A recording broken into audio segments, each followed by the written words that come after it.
ভূত ভূত ভূত। এ কি সেতুর গলা না? কি হলো? ওঠো। কি হয়েছে? এত রাতে ডাকছো কেন? পাশের ঘর থেকে সেতুর চিৎকার শোনা যাচ্ছে, চলো তো গিয়ে দেখি কি হলো। ভূত। আরে তাই তো, চলো চলো।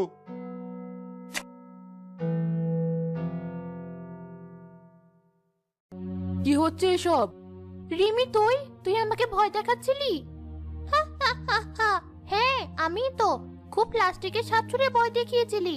এবার কেমন লাগছে? দেখেছো বাবা, তোমার মেয়ে কি করেছে? আর একটু হলে আমি তো মরে যেতাম। ঢেরে মেয়ে হয়েছো আর এখনো বুদ্ধি হয়নি, তাই না?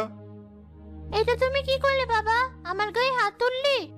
হাত তুলেছি, বেশ করেছি, অনেক হয়েছে। আর না, কালই আমি তোকে তোর দাদির বাড়িতে পাঠিয়ে দেবো। কিন্তু বাবা। ঠিক বলেছো, এই দুটোকে একসাথে রাখলে দেখা যাবে চুলোচুলি করে একটা আরেকটাকে মেরেই ফেলেছে। তার থেকে দুজন আলাদাই থাকুক। হ্যাঁ বাবা, তাই করো। ও খুব বার বেড়েছে। তুইও কম না, ছোট বোনটাকে আদর করে রাখবি, তা না সারাক্ষণ ওর পেছনে লেগে থাকা। তোর বাবা ঠিক বলেছে, চলো ঘরে চলো। কি ভেবেছিলি শুধু আমিই মার খাবো? ঠিক হয়েছে, মা তোকেও মেরেছে। মেরেছে তো বেশ করেছে, তবুও আমি খুশি। কাল থেকে তুই তো আর এই বাড়িতে থাকবি না।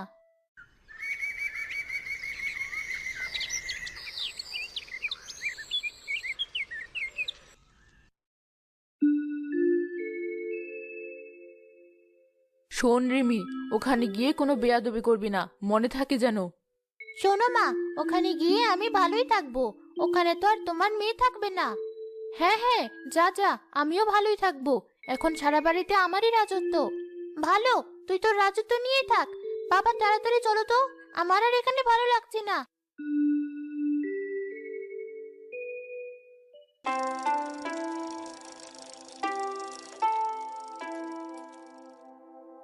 এসো দিদি ভাই, এসো। কতদিন পর তোমাকে দেখলাম। আয় বাবা, ভেতরে আয়। হ্যাঁ দাদি, এখন থেকে তো আমি এখানেই থাকবো। হ্যাঁ মা, দুটোকে নিয়ে আর সামলানো যাচ্ছে না, তাই আজ থেকে ও তোমার কাছে থাকবে। তাই নাকি? সে তো খুব ভালো কথা। আয় দিদি ভাই, ঘরে আয়। আয় বাবা, তুইও ঘরে আয়।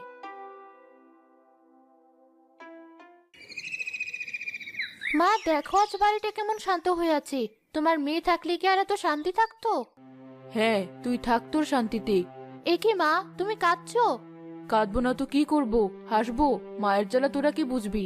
একটা মেয়ে এখানে, আরেকটা যে কোথায় কি করছে কে জানে। আমার হয়েছে যত